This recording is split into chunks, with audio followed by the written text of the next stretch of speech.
गुरु ब्रह्मा गुरु विष्णु गुरुदेव महेश्वरः गुरुदेव परम ब्रह्म तस्मै श्री गुरुवे नमः तस्मै श्रीकाराय नमः शिवाय। ओम नमः शिवाय ओम नमः शिवाय ओम नमः शिवाय। এই তিনটি বার শিবকে প্রণাম জানিয়ে যদি তার মাথায় একটি মাত্র বেলপাতা এবং একটু গঙ্গা জল দিলেই তিনি সন্তুষ্ট। গোটা শ্রাবণ মাস জুড়ে আমরা ভারতীয়রা তার সেবায় তাকে আমাদের গুরু মেনে, বিশ্ব ব্রহ্মাণ্ডের গুরু মেনে তার পুজো করি। শুধুমাত্র পুজো করি তা নয়, গোটা শ্রাবণ মাস জুড়ে প্রতিটি সোমবার দিকে দিকে যেখানে শিব ঠাকুরের ধাম বলবো না, এটাকে বলা হয় 12টি শিবলিঙ্গ, মানে জ্যোতির্লিঙ্গে গিয়ে যদি আপনি জল দিতে পারেন শিব ঠাকুরের মাথায়, বলা হয় মহাপুণ্য লাভ হয়। তিনি একটি বেলপাতাতেই তুষ্ট, তা বটে। কিন্তু কেন বলুন তো এই শ্রাবণ মাসেই এরকম চারিদিকে দিকে দিকে মহাদেবকে তুষ্ট করার জন্য মাথায় ঘোড়া ঘোড়া কলসি কলসি জল ঢালা হয়? কেন এই শ্রাবণ মাসটা জুড়েই প্রতিটি সোমবার তার ব্রত নিয়ে আমরা দিন শুরু করি এবং তাকে প্রণাম জানিয়ে দিন শেষ করি? কেন কেন এই শ্রাবণ মাসকে বেছে নেওয়া হয় তাকে তুষ্ট করার জন্য? এই শ্রাবণ মাসে গোটা যে কটা শ্রাবণ মাসের সোমবার আছে, এবছর তো বলা হচ্ছে 4টে নয় 8টা সোমবার, আমরা মল মাস হয়েছে, তো এবার আরো বেশি সুযোগ তাকে তুষ্ট করার। এই শ্রাবণ মাসের প্রতিটি সোমবার আমাদের ভারতীয়দের তো শুরুই হয় তার আরাধনা দিয়ে, তার মাথায় জল ঢেলে, এবং শেষ হয় তার নাম জপ করতে করতে। তো এই শ্রাবণ মাসে বলা হয় সমুদ্র মন্থন হয়েছিল এবং সমুদ্র মন্থনে উঠেছিল অমৃত এবং গরল, মানে বিষ। সে অমৃত তো না হয় ভাগ হলো, কিন্তু বিষ, গোটা বিষের পাত্র তিনি নিজের কণ্ঠে ধারণ করেছিলেন, তাই তার নাম নীলকণ্ঠ। এবং বিষের জ্বালায় তিনি ছটফট করছিলেন। দেবতাদের সেটা দেখে বেশ কষ্ট হয়, মানে স্বর্গ মর্ত পাতাল সকলের ছটফট করে ওঠেন। দেবাদিদেব মহাদেবকে কিভাবে একটু আরাম, অন্তত একটু তার কষ্টের উপশম করা যায়, সেই জন্য তারা উপর থেকে চারিদিক থেকে ঘরা ঘরা জল তার মাথায় ঢালতে থাকেন যাতে তার জ্বালা জুড়ে। তো সেই বিষের জ্বালা থেকে উদ্ধার পাওয়ার জন্য শিবের মাথায় এই গোটা মাস জুড়ে জল ঢালা হয়, তাকে আরাম প্রদান করার জন্য, তাকে একটু কমফর্ট দেওয়ার জন্য, এবং তিনি তুষ্ট হয়ে বর প্রদান করেন। দ্বিতীয় মত, যেটা পৌরাণিক, বলা হয় সতীর কাণ্ড, সতী পর্ব শেষ হওয়ার পর শিবকে এত বেশি করে চেয়েছিলেন সতী যে তিনি আবার পুনর্জন্ম গ্রহণ করে পার্বতী রূপে জন্মগ্রহণ করেন, এবং এই পার্বতী আবারও উপাসনা মানে সাধনার মাধ্যমে শিবকে লাভ করেন, এবং তাদের দুজনের মিলন হয়েছিল এই শ্রাবণ মাসে।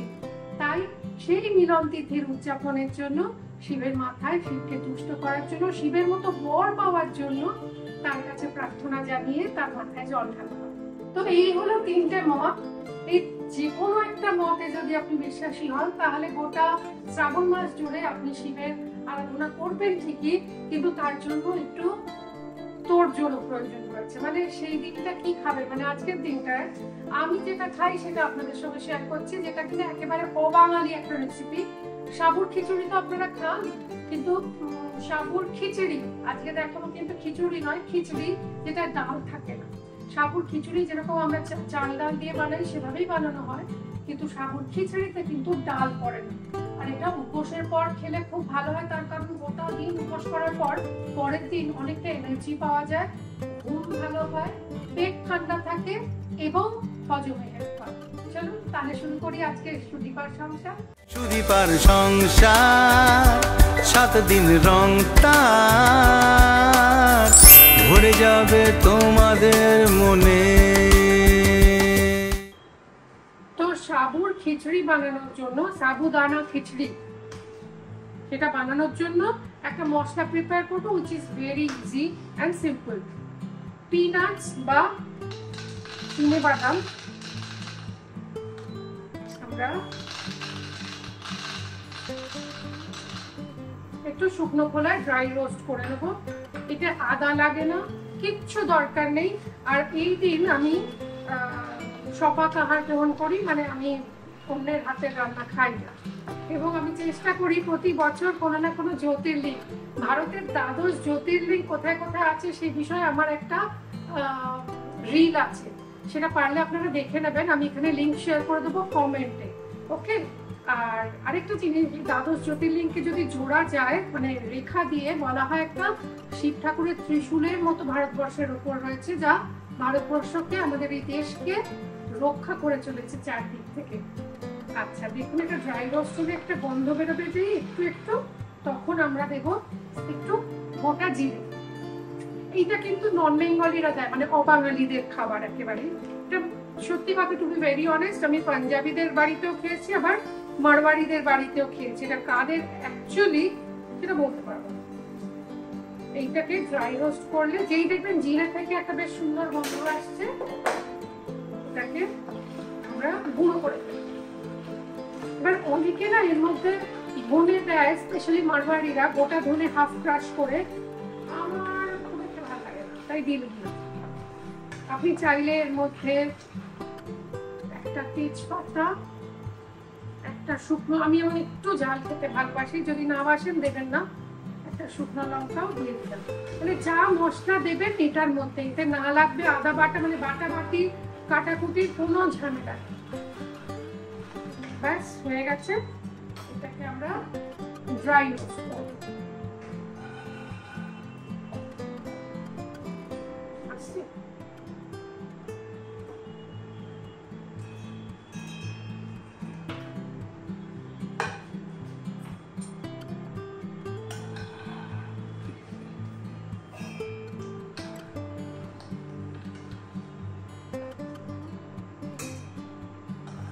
দ্বাদশ জ্যোতির্লিঙ্গের মধ্যে আমার বেশ কয়েকটা হয়ে গেছে, যেমন কাশী বিশ্বনাথ, এই জিনিসগুলো আগে হয়ে গেছে, যেমন বৈদ্যনাথ ধাম বিহারে, মধ্যপ্রদেশে উজ্জয়নে মহাকালেশ্বর, আর আমি গেছি কাশী বিশ্বনাথ।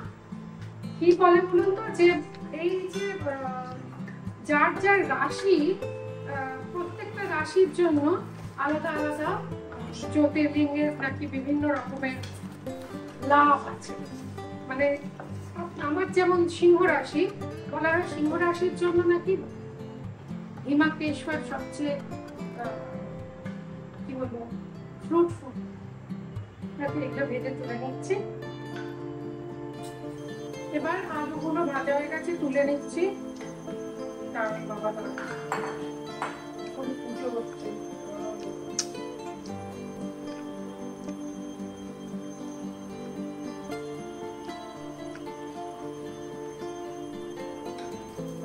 ঠাকুর ঘরে পুজো হচ্ছে, কি করবো।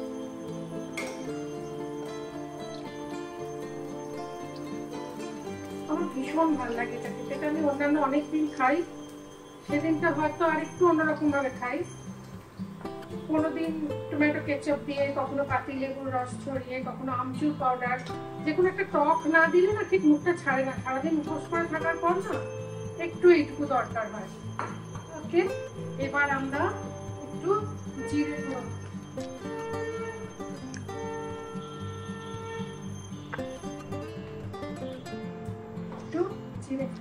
জিরে ফোড়ন দিয়েই আমরা গাজরটা গ্রেট করে রেখেছি সেটা দিয়ে দিই। আপনি চাইলে বিনসও দিতে পারেন, গাজর বিনস দুটোই দিতে পারেন। জানবেন গাজর যতটা দেবেন ওটা কমে যাবে, কিন্তু ওটা থাকবে না।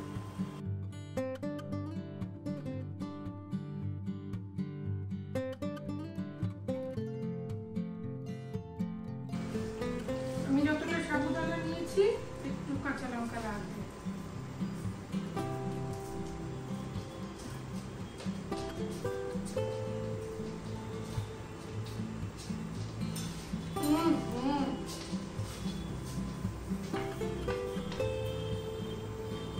এত ভালো আরোমা যখন এসে যাবে, এবার আমরা সাবুদানাটা যেটা ভেজানো ছিল, এই দেখুন একদম ভিজে তুলতুলে হয়ে গেছে, এটা দিয়ে দেব।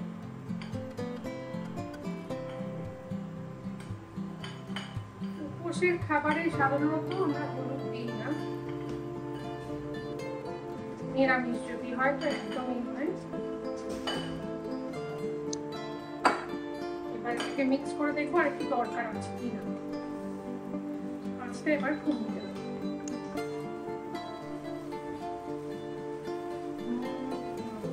মোটামুটি ঠিকই আছে, আর লাগবে না। এইবার আঁচটা একদম বন্ধ করে আমরা বাকি মশলা দেবো, which is very simple। স্বাদ মতো নুন, এটা সৈন্যক লবণ দিচ্ছি, আপনারা চাইলে নর্মাল নুনও দিতে পারেন, নর্মাল নুনও দিতে পারেন, তাহলে সেক্ষেত্রে নুনটা একটু কম দেবেন, সৈন্যক লবণ সবসময় একটু বেশি লাগে। আর দেবো একটু চিনি,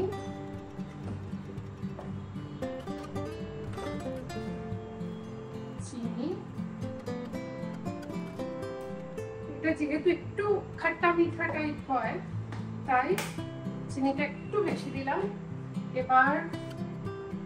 এইবার এখানটা আপনার চয়েস, আপনি পাতিলেবুর রসও দিতে পারেন, আজকে টমেটো কেচাপ আছে, বাচ্চা খাবে তাই টমেটো কেচাপ দিলাম, আমচুর পাউডার দিতে পারেন, যেটা আপনার খুশি। ভাজা বাদাম এবার ভালো করে টস করে নেব। আবার গ্যাস অন করব। আমি যেমন দুটো দিক থেকে টস করি, অনেকে আমাকে জিজ্ঞাসা করেন সুদীপা কি করে অবাঙালিরা ওরকম ঝরঝরে খিচুড়ি বানায় গো, আমি বুঝতে পারি না। এটা আমারও প্রবলেম ছিল। এই দেখুন ঝরঝরে খিচুড়ি হবে, একটাও স্টিক করবে না, কারণ অলরেডি আপনি খিচুড়ির যে সাবুদানাটা সেটা ভিজিয়ে ফেলেছেন অনেকক্ষণ। আমার মন বলছে একটু জলের ছিটার দরকার আছে, বাস অলমোস্ট ডান।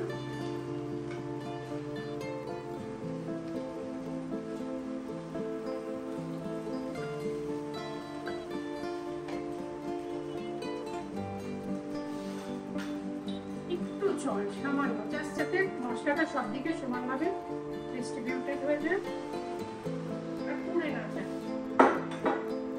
বাস যেটা দেব সেটা হচ্ছে কি যেন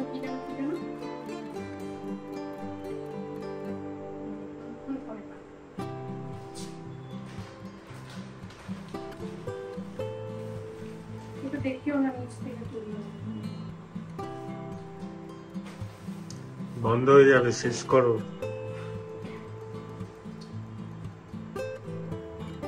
ফ্রেশ ধনে পাতা ওই বাঞ্চটাকেই রেখেছি, তার কারণ এটা আমি পুঁতে দেবো। এত ভালো ধনে পাতাটা, এটার গোড়াটা পুঁতে দিলে গাছ হয়ে যাবে।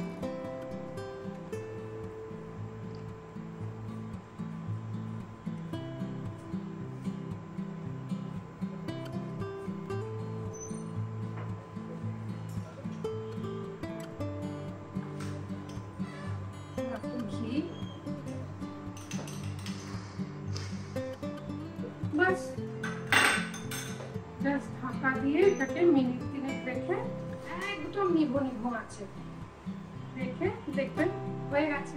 It's done.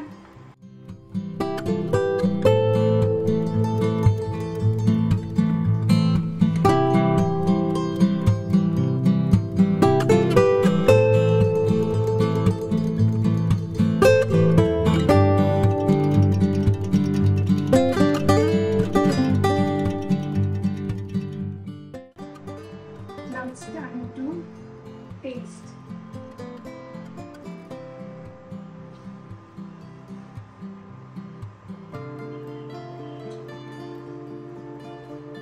Wow.